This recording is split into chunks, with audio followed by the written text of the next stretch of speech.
ஓம் நமச்சிவாய. இன்னைக்கு நம்ம எதை பற்றி பேச போகிறோம்? இன்றைக்கி ஒரு டாபிக்ங்க, சூப்பர் டாபிக்குங்க. நான் படித்த உடனே எனக்கு அப்படியே அதிர்ச்சி. ஆனால் அதிர்ச்சின்னு சொல்ல முடியாது, சந்தோஷம். ஆஹா, இன்றைக்கி ஒரு டாபிக் கிடச்சிது அப்படின்னு நினைக்கலாம். மந்திரத்தாலே மாங்காய் வருமா, மன போல் வாழ்வை தானாய் வருமா? வரும். என்ன வருமா? வரும். பார்க்கலாம், அதை பற்றி என்ன பேசலாம். முதல்லலாம் ஒருத்தர் இருந்தார், இப்போ கூட ரொம்ப பிரபலமானவருங்க. ஆன்லைன் வகுப்புகள் நிறைய எடுப்பார், ஹெல்த் டிப்ஸ் நிறைய கொடுப்பாரு. அவர் பேர் நம்ம சொல்லக்கூடாதுன்னு நான் சொல்லலை, பட் ஹெல்த் டிப்ஸ் கொடுக்குறாரு ஓரளவுக்கு.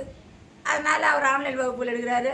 அவரை எல்லாம் நிறைய பேர் பின்பற்றினாங்க, பற்றுறாங்க. அதனால் ஏதோ அவங்களுக்கு பெனிஃபிட்லாம் இருக்குதுன்னு கூட கேள்விப்பட்டேன். ஆன்லைன் வகுப்புகள் இப்போ ஒரு கும்பல் கிளம்பியிருக்குது. ஆன்லைன் வகுப்புகள் என்ன ஆன்லைன் வகுப்புக்குங்க? அவங்க வந்து பேசுகிறாங்க, அவங்க எவ்வளோ அழகாக பேசுகிறாங்கன்னு பார்த்தீங்கன்னா, ஒரு பக்கம் நமக்கு ஒரு பக்கம் இதையும் பார்க்குறாங்களே மக்கள் அப்படின்ற எண்ணம். இன்னொரு பக்கம் என்ன தெரியுங்களா, இதெல்லாம் ஒரு பழப்பா அப்படின்னு தோணும். சரி, என்ன தான் ஆன்லைன் வகுப்புகள் நடத்துகிறாங்க பார்க்கலாம். இப்போ பாருங்கள், நான் ஃபஸ்ட்டு சொன்ன மாதிரி தாங்க. மந்திரத்தால் மாங்காய் வருமா? வராது. சும்மா மேஜிக் வேணால் ஒரு மாங்காய் காட்டலாம், அது வேறு விஷயம். அது மேஜிக் கற்றுக்கிட்டவங்களுக்கு தான் தெரியும், நமக்கு தெரியாது. மனம் போல வாழ்க்கை தானே வருமா? ஒருத்தர் வந்து நாம் நினைக்கிறோங்க, நான் இப்படி இருக்கணும். ஒரு 20 வயசு பையன் படிக்கிறான், அவனுக்கு 15 வயசுலேருந்தே 10th போனோன்னு அடுத்தது என்ன படிக்கணும், நம்ம என்னவாகணும் இல்லையா? ஒரு பெண் அவன் என்னவாகணும், அந்த மாதிரி இப்போல்லாம் வந்து எல்லாருக்குமே ஒரு எய்மோடு படிக்கிறாங்க, எழுதுகிறாங்க. ஒரு நல்ல ஒரு பொசிஷனுக்கு வரணும். கல்யாணம் ஆகும்போது ஒரு குடும்ப தலைவியாக நம்ம போகும்போது நமக்குன்னு சில விஷயங்கள், சில ஆம்பிஷன்ஸ் இருக்கும். நம்ம இப்படி இருக்கணும், அப்படி இருக்கணும்னு. ஹஸ்பண்டுன்னா அவருக்கும் சில கனவுகள், நம்ம குடும்பம்னா இப்படி இருக்கணும். அப்படி ஆக மொத்தத்தில் மனசு போல் வாழ்க்கை வருமா அப்படின்னா, அதற்கு தகுந்த உழைப்பு இருந்தால் மட்டுமே நமக்கு மனசு போல் வாழ்க்கை வரும். எதுவாக இருந்தாலும் நீ எதுவாக ஆக ஆசைப்படுவாக, நீ அதுவாகவே ஆகுவாய். ஆனால் அதற்கு கூலி உண்டு. அதாவது நம்ம உழைப்பு, அதற்காக நம்ம மெனக்கிடணும். அப்போ தான் அதுவாக நம்ம மாற முடியும். கற்று தானுங்களே? சரிங்க. இப்போ ஏமா இவ்வளோ நேரம் பேசுகிறீங்க, எதை பற்றி தான் பேச போகிறீங்க? வந்துட்டேன், கவலைப்படாதீங்க. என்னென்னா, ஒருத்தங்க ஆன்லைன் வகுப்பு எடுக்கிறோம். உங்களுக்கு பிரச்சனைகள் ஜாஸ்தியாக இருக்கா? பணம் கையில் வரவே மாட்டேங்குதா?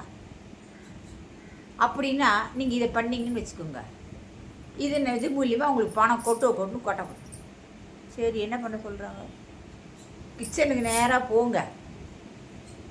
அதில் வந்து உங்களுக்கு வந்து பட்டை, சுருள் பட்டை. எங்க சுருளாத பட்டை நீங்கள் வாங்கக்கூடாது, சுருண்டு இருக்கிற பட்டை தான் வாங்கணும். அந்த பட்டையை வாங்கி பொடி பண்ணி ஜலிச்சு வச்சுக்கணும். டெய்லி காத்தால் எழுந்தவுடனே சுவாமி விளக்கு ஏற்றிட்டு இந்த பட்டை போடுற எல்லா சாமி மேலேயும் தூவிட்டு, சுவாமியே எனக்கு பணம் வரணும், சுவாமியே எனக்கு பணம் வரணும், சுவாமியே எனக்கு பணம் வரணும் நீங்கள் சொல்லிகிட்டே இருந்தீங்கன்னா பணம் பல வழியிலேருந்து வரும். உங்களுக்கு கொட்டும். அப்படின்னா நம்ம பாருங்கள், எந்த மெனக்கெல்லாம் செய்ய வேணாம், படிக்க வேணாம், வேலைக்கு போக வேணாம், சம்பாதிக்க வேணாம், உடல் உழைப்பு வேணாம், எதுவுமே வேணாம். சுருள் பட்டை பொடி சுவாமிக்கு தூவனாலே சுவாமி நமக்கு பணம் கொடுத்துருவார். ஆஹா, மனம் போல் வாழ்க்கை தானே வருமா? வந்துச்சு. நெக்ஸ்ட், நீங்கள் வைத்திருக்கிற பர்ஸு அது வந்து கிழிந்திருக்கக்கூடாது. கிழிந்திருந்தா அது வழியாக பணம் பறந்து போயிடும். பர்ஸில் பணம் தங்காது. கிழியோத பர்ஸ் இருக்கணும், அதை நீங்கள் வைத்துக்கொள்ளணும். 3வது, உங்கள் பர்ஸில் காகிதங்கள், பேப்பர்கள் இருக்கக்கூடாது. அப்படின்னா பணம் கூட காகிதம் தானேங்க, காகிதத்துக்கு தானே அச்சடிச்சு கொடுக்குறாங்க பணம், அது இருக்கலாமா? காகிதங்கள் வைக்கக்கூடாது. எந்த ரெசிப்ட், எந்த பில்லும் வைக்கக்கூடாது. சரிங்களா? அப்படி வச்சிங்கன்னா பணம் உங்கள்கிட்ட சேராது.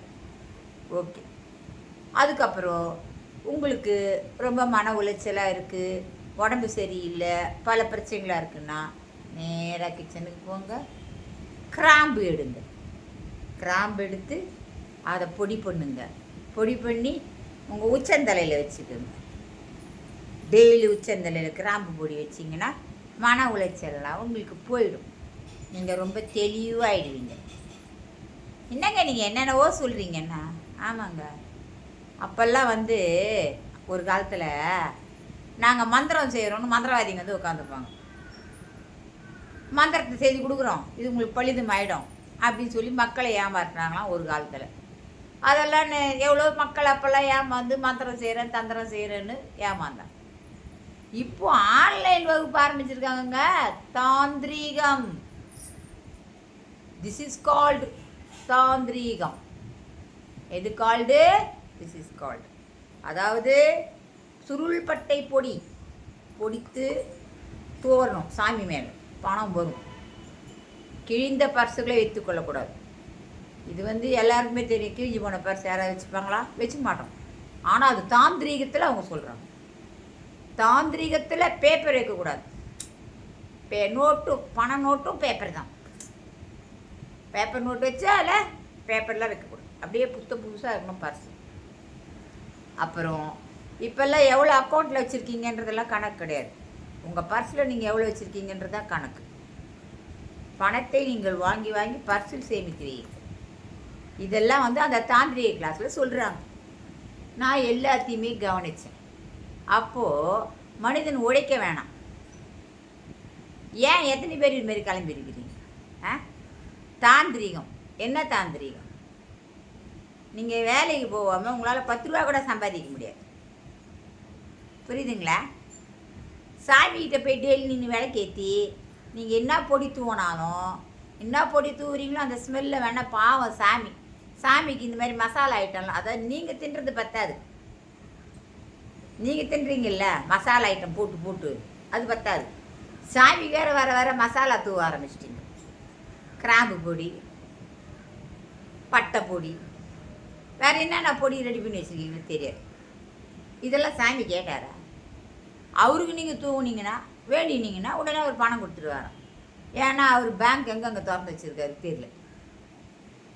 மனிதனுக்கு கஷ்டம் வருதுன்றது இயற்கை. துன்பம் வரும்போது கொஞ்சம் சிரிங்க. சிரிச்சுக்கிட்டு அடுத்தது என்ன பண்ணணும்னு சிந்திங்க. இந்த மாதிரி மாந்திரிக கிளாஸு தாந்திரிக கிளாஸெல்லாம் அட்டன் பண்ணி வெண்சங்க உரைச்சி நெத்தியில் தடவிங்க. உங்கள் பிரச்சனைகள் தீரும். எந்த பிரச்சனையும் தீராது. எதையாவது உரைச்சி தடவி தோல் நோய்க்கு ஆளாகாதீங்க. சரிங்களா? இந்த மாந்திரிகம் தாந்திரிகம் இந்த மாதிரி ஆன்லைன் வகுப்புக்கெல்லாம் எதுக்கு போகிறீங்க? நீங்கள் கொடுக்குறது தான். நாம் தாங்க எல்லாத்துக்கும் காரணம். இவங்க சொல்லுவாங்க மாந்திரிகம் தாந்திரிகன்னு, உடனே நாம் அதில் இன்ட்ரெஸ்ட் எடுக்கிறோம். என்ன சொல்கிறாங்க? அது செஞ்சு பார்க்கலாமா? பணத்தை எப்படி சம்பாதிக்கணும் அப்படின்றதுக்கு என்ன ஒரே ஒரு தாங்க தாரக மந்திரம். மனிதனுடைய உழைப்பு. நீ எந்த அளவுக்கு உழைக்கிறியோ அந்த அளவுக்கு உனக்கு நல்ல விதமாக பண வரவு உண்டு. அப்படி இல்லையா, ஏழையாக இருக்கிறவனுக்கு தகுந்த பண வரவு தான் அவனுக்கு வரும். பணக்காரங்க நிறைய பணத்தை இன்வெஸ்ட் பண்ணி அவங்க உழைக்கிறாங்க, அவங்களுக்கு அந்த தகுந்த பணம் வரும். பண வரவு என்பது அவங்களுடைய வேலை செய்வதும் அவங்களுடைய தொழிலில் உள்ள நுட்பமே தவிர இந்த மாதிரி இந்த பொடி தூவுறது, புரியுதுங்களா? மஞ்சள் பொடி. நாளைக்கு என்ன இன்னொரு தாந்திரிக கிளாஸ் நடத்துவாங்க. இதில் வேறு 5 நாள் ஒர்க் ஷாப்பும் 5 days ஒர்க் ஷாப் சொல்லியிருக்கிறாங்க. ஏங்க மனிதர்களை கெடுக்கிறதுன்னு முடிவு பண்ணிட்டீங்களா? 5 நாள் எதுக்கு ஒர்க் ஷாப்பு? தாந்திரிகம் சொல்லி தர்றதுக்கா? நீங்கள் எந்த உலகத்தில் வாழ்ந்துட்டுருக்கீங்க? 4G 5G காலத்தில் தானே வாழ்ந்துட்டுருக்கீங்க. அப்படியேப்பட்ட காலத்தில் வாழ்ந்துட்டு இருக்கிற நீங்கள்லாம் எதுக்கு தாந்திரிகம்? நீங்கள் தாந்திரிக கிளாஸ் எடுக்கும்போதே தெரியுது நீங்கள் இன்னும் அழகாக எல்லாம் சொல்லி தரீங்கன்னு. தாந்திரிகன்றது என்னங்க? ஒரு மனிதன் உயிர் வாழறதுக்கு என்ன தேவை? ஃபண்டமெண்டல் பணம் தேவை, நல்ல உடை தேவை, நல்ல உணவு தேவை, உடல் ஆரோக்கியம் தேவை. இதெல்லாம் எப்படி நேர்மையான முறையில் சம்பாதிச்சு உயிர் வாழறதுன்னு சொல்லிக் கொடுங்க. இந்த பட்டை பொடி அரைக்கிறது, அதுக்கப்புறம் இந்த கிராம்பு பொடி அரைக்கிறது, மஞ்சள் பொடி அரைக்கிறது, இந்த மசாலா ஐட்டம்லாம் அரைச்சி தூவுறது, பர்ஸில் வச்சுக்கிறது. பர்ஸில் வந்து ஏலக்காயும் இதையும் வச்சுக்கினே இருக்கணுமா. எதுக்கு வச்சுன்னு இருக்கணும்? தாந்திரிகமா. ஏலக்காய் 2 டெய்லி வாயில் போட்டு மென்று சாப்பிடுங்க. வாயில் ஸ்மெல் இருக்கிறவங்களுக்கு அந்த வாயில் இருக்கிற ஸ்மெல்லெல்லாம் போயிடும். இப்படி ஏதாவது சொல்லி கொடுத்தா, அதாவது நன்மையானவற்றை சொல்லி கொடுத்தீங்கன்னா கேட்கலாம். தாந்திரீகம் என்ற பெயர் இது தேவையில்லாதெல்லாம் போடுறீங்க. அது இல்லாமல் இதெல்லாம் வந்து ஒரு கிளாஸுன்னு வேறு எடுக்கிறீங்க. இதெல்லாம் பார்க்குறாங்க பாருங்கள், கிளாஸுக்கு பணம் கட்டி அவங்களும் சொல்லணும். அதனால் வியூவர்ஸ், நான் சொன்னது தான். முதல்ல என்ன சொன்னேன்? மந்திரத்தால் மாங்காய் வருமான்னு சொன்னேன். தாந்திரிகத்தால் பணம் வராது. தாந்திரீகம் பண்ணுவதனாலலாம் பணம் வராது, பணம் சேராது, கொட்டுன்னு கொட்டாது. அவங்கவுங்க உழைப்பு தான் எல்லாத்துக்கும் காரணம். நல்லபடியாக உழைங்க, நல்ல கருத்துக்களை பகிருங்க, எல்லாருக்கும் நன்மையே நடக்கணும்னு நினைங்க. முதல்ல தப்பான இன்ஃபர்மேஷன்ஸ் எல்லாம் சொல்லாதீங்க. இந்த மாந்திரிகம் தாந்திரிகம்லாம் சொல்லக்கூடாது. இதெல்லாம் தேவையே இல்லாத பிரச்சனை ஒரு மனிதனுக்கு. இப்போ இருக்கிற ஒரு நம்மளுடைய உலகம் வந்து இப்போ எந்த அளவுக்கு பறந்து விரிந்து எந்த அளவுக்கு விஞ்ஞானத்துலலாம் முன்னேறி இருக்குங்க. நீங்கள்லாம் திருந்த மாட்டிங்களா? எதுக்கு இது மாதிரிலாம் வீடியோ போடுறீங்க? கிளாஸஸ் எடுக்கிறீங்க, சூப்பர். உங்கள் கிளாஸஸை தொடர்ந்து பார்த்தாங்கன்னா இதேமாதிரி நிறைய பேர் செய்யறதுன்னு கிளம்பிடுவாங்க. அதனால் வியூவர்ஸ், தப்பு ஏதாவது இருந்தால் மன்னிச்சிடுங்க, சரிங்களா? ஆனால் இந்த தாந்திரிகம் மாந்திரிகம் இதுக்கிட்டலாம் போகாதீங்க. That is not good for நம்மளுடைய நல்ல ஒரு வாழ்க்கைக்கு. அதெல்லாம் தேவையே கிடையாது. நமக்கு தேவை என்ன? நல்ல உழைப்பு, நல்ல மனம், எப்படி வாழ்க்கையில் முன்னேறணுன்ற எண்ணம். இதெல்லாம் இருந்தாலே நம்ம வாழ்க்கையில் முன்னேறிடுவோம். நம்மளுடைய பிரச்சனைகள்லாம் சால்வ் ஆகிடும், சரிங்களா? இந்த மாந்திரிக தாந்திரிகத்தில் யாரும் நம்பாதீங்க. மீண்டும் நாளை வேறொரு வீடியோவில் சந்திப்போம். வணக்கம். இந்த வணக்கம் சொல்லிட்டேன், ஆனால் ஒன்று சொல்ல மறந்துட்டேன். உங்களுக்கு நான் சொல்கிற கருத்துக்கெல்லாம் பிடிச்சிருந்துன்னா லைக் பண்ணுங்கள், ஷேர் பண்ணுங்கள், கமெண்ட் பண்ணுங்கள், அப்புறம் சப்ஸ்கிரைப் பண்ணிக்கோங்க. மீண்டும் வேறொரு காணொளியுடன் உங்களை வந்து சந்திக்கிறேன். வணக்கம்.